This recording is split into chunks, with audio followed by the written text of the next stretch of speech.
आदाब, मैं हूं मुमताज़ आलम रिजवी और इस वक्त मैं आपके खिदमत में हाजिर हुआ हूं एक बड़ी खबर लेकर। खबर यह है कि इजराइल की हालत खस्ता हो गई है। एक तरफ जहां अमेरिका ने हाथ खड़े कर लिए हैं, अमेरिका ने बड़ी खूबसूरती से ईरान के साथ बड़ी डील कर ली है। अब ईरान के खिलाफ जंग नहीं होगी, ये अमेरिकी सदर डोनाल्ड ट्रंप ने ऐलान कर दिया है। इससे इजराइल हैरान है कि आखिर ये कैसे हो गया, क्योंकि इजराइल और बेंजामिन नेतन्याहू की लगातार यही कोशिश थी कि ईरान और अमेरिका के दरमियान जंग हो। लेकिन अब डोनाल्ड ट्रंप ने कहा कि ईरान के साथ जंग का दौर ख़त्म हो गया है, डील हो गई है। और ईरान के जो वजारत खारजा है, जो विदेश मंत्रालय है, उसने भी इसकी तस्दीक कर दी है। लेकिन सबसे इम्पॉर्टेंट खबर ये है जो इजराइल से आ रही, वो ये कि हिजबुल्लाह, जो लेबनानी हिजबुल्लाह है, वो अब इजराइल के अंदर दाखिल हो चुके हैं। जी हाँ, ऐसी खबरें आ रही हैं। खबर यह है कि सुरंग के जरिए हिजबुल्लाह के जो लड़ाके हैं, हिजबुल्लाह की जो फोर्स है, वो अंदर जा रही है। सुरंग के जरिए कहाँ है सुरंग पता नहीं, लेकिन उस सुरंग के जरिए इजराइल के अंदर जा रहे हैं और वहाँ जो है वो लोगों को निशाना बना रहे हैं। ऐसी खबरें आ रही, इसमें कितनी सच्चाई है नहीं कह सकते, लेकिन खबर यह है। और अभी 2 दिन पहले भी ये खबर आई थी। तो एक तरफ जहां देखिए कि इजराइल लगातार तायर या इस तरह के दूसरे मकामात पे हमला कर रहा है और आगे बढ़ने की कोशिश कर रहा है, वहीं अब हिजबुल्लाह, जो खबर है कि हिजबुल्लाह के लड़ाके अब अंदर इजराइल के दाखिल हो रहे हैं और जा कर के वहाँ पे हिट कर रहे हैं। अभी 3 दिन पहले जो डिफेंस मिनिस्टर बेन गवीर, उन्होंने अपने तमाम इजरायली लोगों से कहा था कि सबको चाहिए कि वो बंदूक उठा लें, अपने हाथों में बंदूक रखें और अपना दिफा करें, अपनी सुरक्षा करें, ये कहा गया था। और उस वक्त मैंने ये शक जाहिर किया था कि क्या ऐसा मुमकिन है कि अब हिजबुल्लाह हो या हमास के लड़ाके हो, या बहुत मुमकिन है, क्योंकि कई बार इस तरह की खबरें भी आई कि जो अंसारुल्लाह होती हैं, उनके लड़ाके वो किसी ऐसे रास्ते से इजराइल में दाखिल हो जाएं। फिर बसीजी एक फोर्स है जो ईरान की, जो बड़ी खूबसूरती से किसी भी जगह दाखिल हो जाती है और वहाँ पे काम करती है। और कई बार ऐसे पोस्टर इजराइल में देखे गए जहाँ पे ये कहा गया कि हम आपके बीच में हैं, यानी हम तुम्हारे बीच में हैं और कभी भी कुछ भी हो सकता है। तो इस तरह का एक खौफ भी इजराइल के अंदर देखने को मिल रहा है।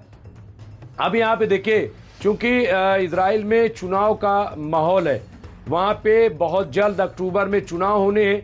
अब ऐसे में अगर ये सूरत हाल रही और जिस तरह की डील सामने आ रही है, तो इससे बेंजामिन नेतन्याहू की हालत बहुत ख़राब हो जाएगी।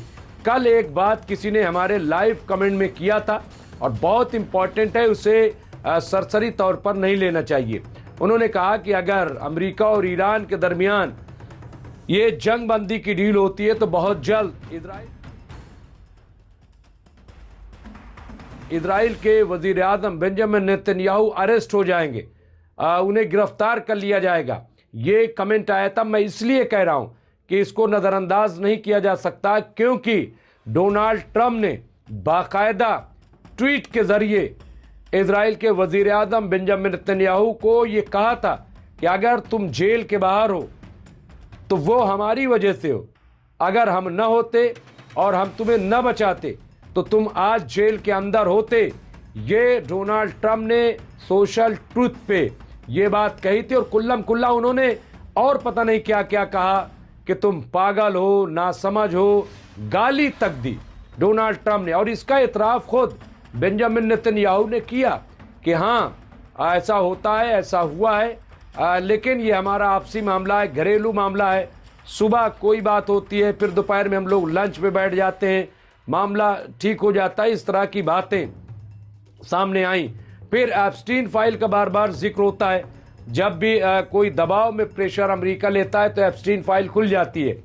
तो और एप्स्टीन फाइल में क्या है आप सब जानते हैं, लेकिन मुझे लग रहा है कि आहिस्ता आहिस्ता एप्स्टीन की जो क्रूरता थी, एप्स्टीन की जो संगीनी थी, वो कहीं ना कहीं अब मान पड़ गई है।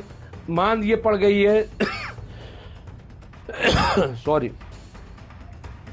मान ये पड़ गई है कि ये सारा सब कुछ अब इजराइल के माथे पे जा रहा है। कि इजराइल ने साजिश की थी, इजराइल ने ही सबको फंसाया था। बिल गेट्स ने भी, उनके दफ्तर ने कहा कि हाँ, उन्हें पता चल गया था कि एक साजिश के तहत ये सब किया गया था, लेकिन उस पर रिएक्ट नहीं किया गया था। तो अब सबको ये बात पता है। तो मुझे लग रहा है कि अब एक जो प्रेशर शुरू में बन रहा था एप्स्टीन फाइल को लेकर के, वो कहीं ना कहीं प्रेशर अब ख़त्म होता दिखाई दे रहा है। अगर वो प्रेशर ख़त्म हो गया तो आप ये देखिए कि फिर कोई प्रेशर अमेरिका पे इजराइल का नहीं रहेगा।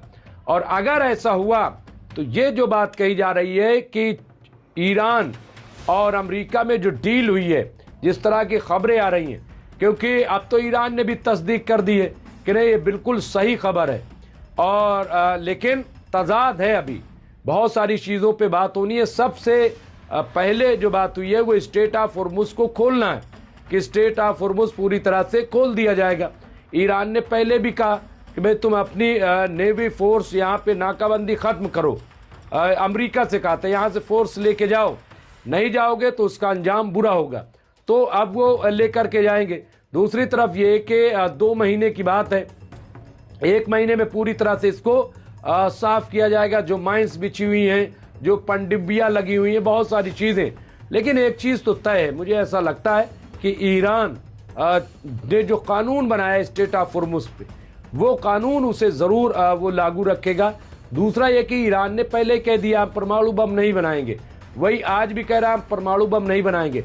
लेकिन इस पे बात होना बाकी है कि जो इनरिच्ड यूरेनियम है वो कहाँ रहेगा।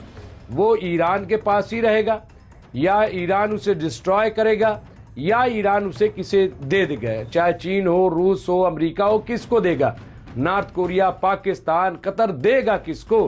तो ये तय होना। और इस पे जो 2 महीने की जंगबंदी हुई उसमें इस पर बातचीत होगी। फिलहाल जो है वो ये कि जंग रुक गए, कई मुआहदे, और पैसा जाना भी ईरान को शुरू हो गया है।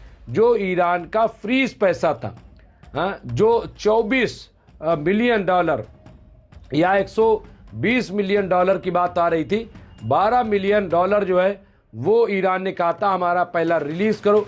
तो 3 से 4 मिलियन डॉलर जो है वो यूएई से रिलीज़ हुआ है, जो कतर, और कतर से जहाज़ में रख करके ईरान भेजा गया, ऐसा कहा जा रहा है। तो ये एक अपने आप में बड़ी डील। अब आप सोच रहे होंगे कि फिर ये हमले क्यों हो रहे थे एक दूसरे पे। मैंने ये अपना नज़रिया है ये मेरा, कि हो सकता है कि इजराइल को गुमराह करने के लिए, या इजराइल की ज़बान बंद करने के लिए, कि इजराइल कोई दखलंदाजी न करे, बातचीत में किसी तरह की रुकावट न बने, या अभी और चीज़ें निकलेंगी। क्योंकि एक चीज़ और आई थी कि जो अपाचे हेलीकॉप्टर अमेरिका का गिराया गया था, उसमें मोसाद कहाँ था। तो अभी ये भी देखना होगा, क्योंकि बहुत सारी चीज़ें अभी सामने नहीं आ सके। लेकिन ये तो तय है कि अमेरिका भी एक प्रेशर तो बनाना चाहता था, कम से कम ये दिखाना चाहता था कि किस तरह से ईरान का अमेरिका का अपर हैंड है। अमेरिका जो है दबाव में नहीं कर रहा है, लेकिन वो चाहता है कि जंग न हो, दुनिया परेशान है।